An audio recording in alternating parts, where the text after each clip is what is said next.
Hello dear friends, how are you? This is lecture number 1 on another lecture series, The Code of Criminal Procedure 1898। अब हमारे पास जो criminal जो procedure code है उन पर एक अलग से लेक्चर सीरीज में बना रहा हूँ। उसके अंदर ये लेक्चर नंबर 1 है। जो हमारे पास कोड ऑफ क्रिमिनल प्रोसीजर है 1898, इसको हम क्रिमिनल प्रोसीजर कोड भी कहते हैं। क्रिमिनल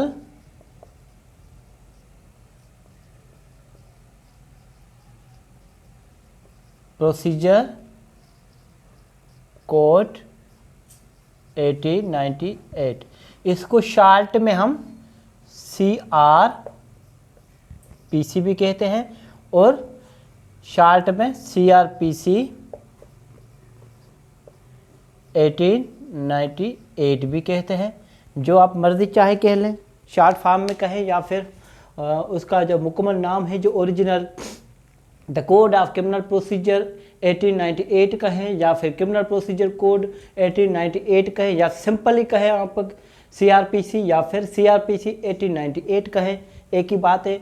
इसके जो हमारे पास इसकी जो हिस्ट्री है, हमारे पास हिस्ट्री इसकी बहुत ही ज़्यादा हमारे पास स्कोप्स रखती है और इसकी हिस्ट्री अगर हम डीप में जाएंगे, ब्रीफ में पढ़ेंगे तो इन पर मेरे ख्याल से 5-6 लेक्चर्स बन जाएंगे।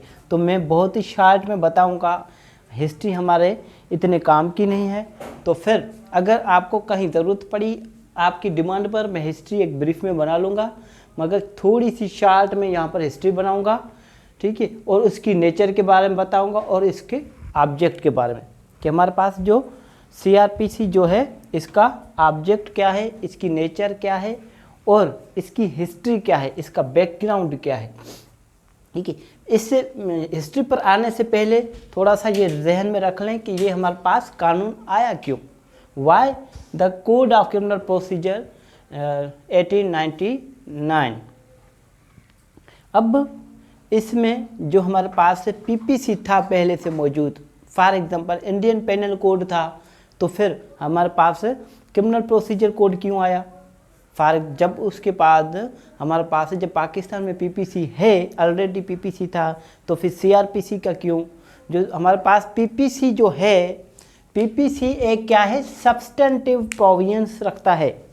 एक हमारे जो कंट्री हैं उनके सिटीजन्स के राइट्स और उनकी ड्यूटीज़ बताता है।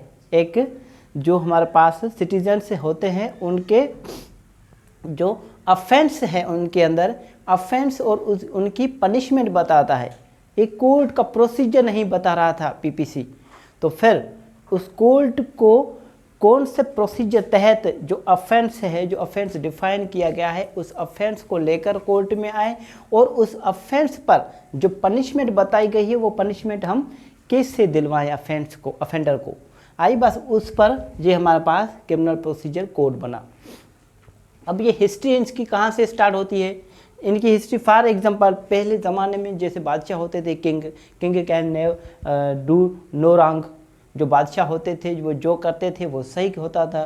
फॉर एग्जांपल हमारे पास एक अफेंडर आया और एक विक्टिम आया। जो हमारे पास जो पहले ज़माने में किंग होता था, किंग क्या करता था, जो अफेंडर था उसको छोड़ देता था, जो विक्टिम होता था उनको जो पनिशमेंट दे देते थे। आरी बात ऐसा नहीं, मगर वो ऐसा समझा गया। आरी बात समझ में? तो आइए थोड़ी सी शार्ट में इसकी हिस्ट्री देख लेते हैं कि हमारे पास कहाँ से ये CRPC स्टार्ट हुआ। सबसे पहले हमारे पास जब ये ब्रिटिश इंडिया था जब हमारे पास, तो उस वक्त जो हमारे पास 2 हिस्सों में तकसीम किया गया था हमारे पास इंडिया को। एक हमारे पास मुफस्सिल या फिर प्रोविंस, दूसरा था हमारे पास प्रेसिडेंसी टाउन्स। उन दोनों हिस्सों में तकसीम किया गया था। एक पर चलता था हमारे पास criminal procedure supreme court act 1852। उसके बाद जो आ गया हमारे पास the high court criminal procedure act 1865। उसको रिपील करके आ गया the general criminal procedure act 1861। यहाँ तक बात क्लियर है। उसके बाद क्या आ गया, उसके बाद हमारे पास आ गया द क्रिमिनल प्रोसीजर एक्ट 1872। 1870 को रिपील करके यहाँ तक जो भी ये एक्ट है ये हमारे पास क्या थे, टुकड़ों में अलग अलग बटे हुए थे। मीन्स जो मुफस्सिल जो प्रोविंस से उन पर अलग एक्ट अप्लाई होता था, जैसे सुप्रीम कोर्ट एक्ट है वो, और जो हमारे पास दूसरा जो टाउन्स है उन पर जो होता था the high court criminal procedure act वो अप्लाई होता था। मगर फर्स्ट टाइम हमारे पास 1882 के अंदर जो आया द क्रिमिनल प्रोसीजर कोड, वो एक क्या लेकर आया, यूनिफॉर्मिटी लेकर आया। किसके अंदर, हमारे पास जो प्रोसीजर है, क्रिमिनल प्रोसीजर है, जो एक अफेंडर को, क्रिमिनल को पनिशमेंट देने के लिए जो प्रोसीजर जो बताया गया वो first time the criminal procedure code 1882 के अंदर बताया गया।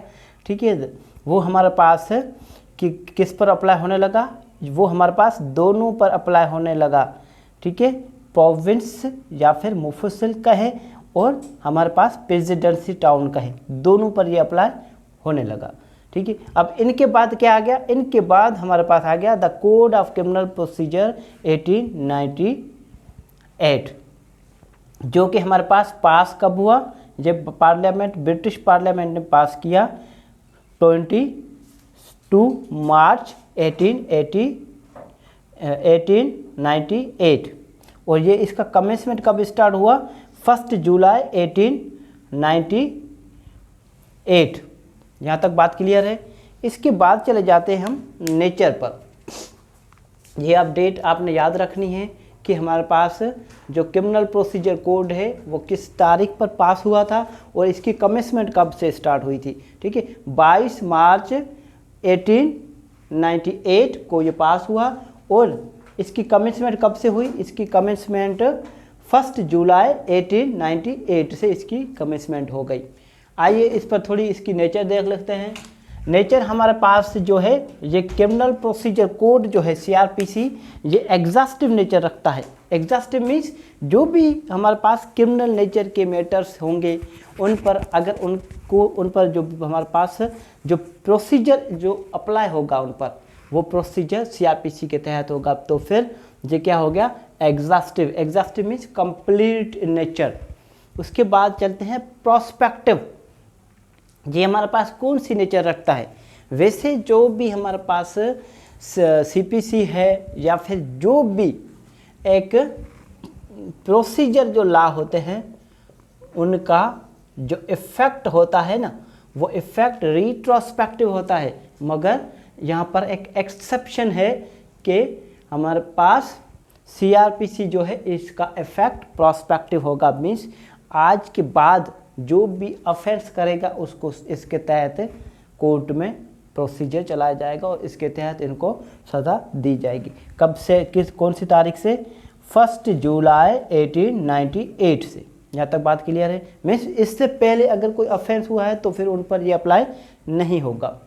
उसके बाद चलते हैं, ये कौन सा लॉ है, ये सब्सटेंटिव लॉ है या फिर प्रोसीजरल लॉ है। ये हमारे पास प्रोसीजरल लॉ है, क्योंकि सब्सटेंटिव लॉ कौन सा है, सब्सटेंटिव लॉ हमारे पास PPC है या फिर इंडिया में चले जाएं आप IPC है। ठीक है, यहाँ तक बात क्लियर है। अब ये देख लेते हैं कि जो CRPC है क्या ये स्पेशल लॉ है या फिर कोई लोकल लॉ है। नहीं, ये स्पेशल लॉ है, ना ही ये लोकल लॉ है, बल्कि ये एक जनरल लॉ है जो एक प्रोसीजर प्रोवाइड्स करता है कोर्ट के लिए कि जो भी किसी सब्सटेंटिव लॉ में अगर कोई पनिशमेंट बताई गई है तो उनकी सज़ा कोर्ट में इस तरीके से दी जाएगी। तो फिर ये एक जनरल लॉ है। यहाँ तक बात क्लियर है। अगर यहाँ तक किसी भी किस्म की कोई भी कन्फ्यूजन हो आप मुझसे पूछ सकते हैं।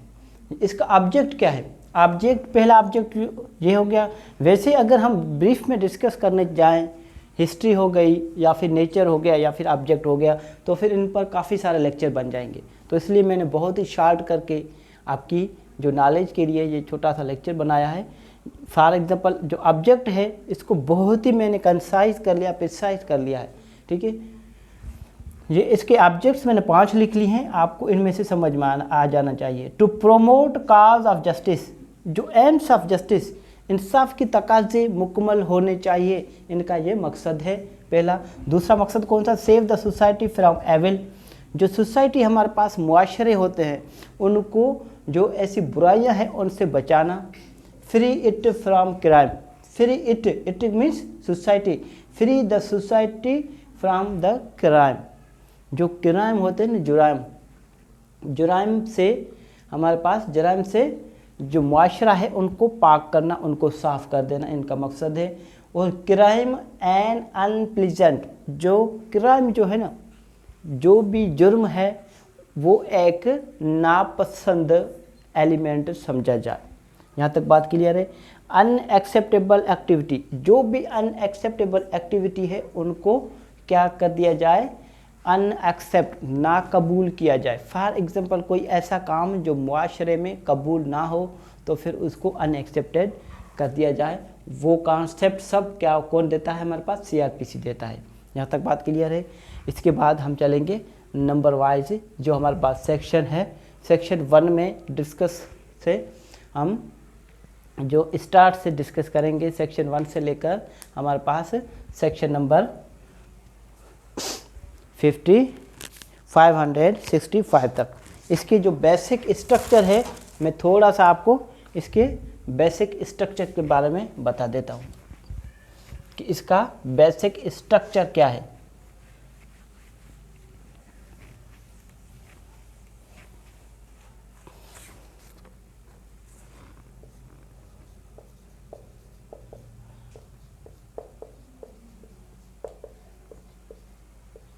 बेसिक स्ट्रक्चर ऑफ CRPC क्या स्ट्रक्चर है? इसमें टोटल पार्ट्स कितने हैं?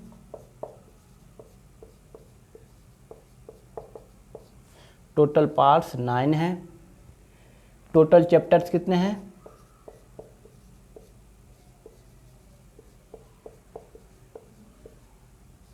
टोटल चैप्टर्स हैं 46। टोटल सेक्शंस कितने हैं?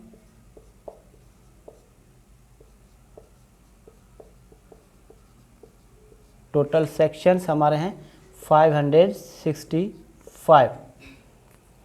और टोटल शेड्यूल कितने हैं?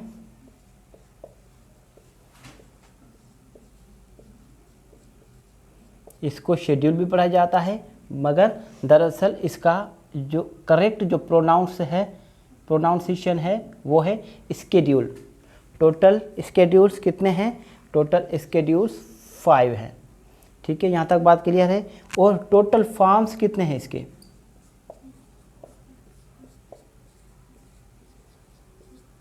टोटल फॉर्म्स जो है 53 है। अब ये क्या है? पार्ट्स है। पार्ट्स कितने हैं हमारे पास? 9 हैं। उन पार्ट्स में टोटल चैप्टर्स हमारे पास 46 है। और 46 चैप्टरों के अंदर हमारे पास कितने सेक्शन हैं? 565 मीन्स 565 सेक्शन से हैं। और जो सेक्शंस जहाँ पर ख़त्म होते हैं वहाँ से स्टार्ट होंगे स्केड्यूल्स। जो हमारे पास शेड्यूल है वो 5 शेड्यूल है टोटल। और फॉर्म्स जो है वो 53 फॉर्म्स है। फॉर्म्स में मीन्स कैसे फॉर्म होना चाहिए, मीन्स जो हमारे पास चार्ज है, चार्ज हम किस में सबमिट कराते हैं? CRPC में 173 में चार्ज आती है। ठीक है, वो चार्ज कैसे होनी चाहिए, उसकी जो ड्राफ्टिंग है वो कैसी होनी चाहिए, आ रही बात समझ में? यहाँ तक बात क्लियर है। वो सब हम 1 बाय 1 पढ़ेंगे, सेक्शंस पढ़ेंगे 1 बाय 1 जो भी है। टोटल 565 सेक्शंस पढ़ने के बाद उसके टोटल शेड्यूल पढ़ेंगे 5 के 5। और उसके बाद फिर उसके पूरे के पूरे फॉर्म पढ़ेंगे हम। ठीक है।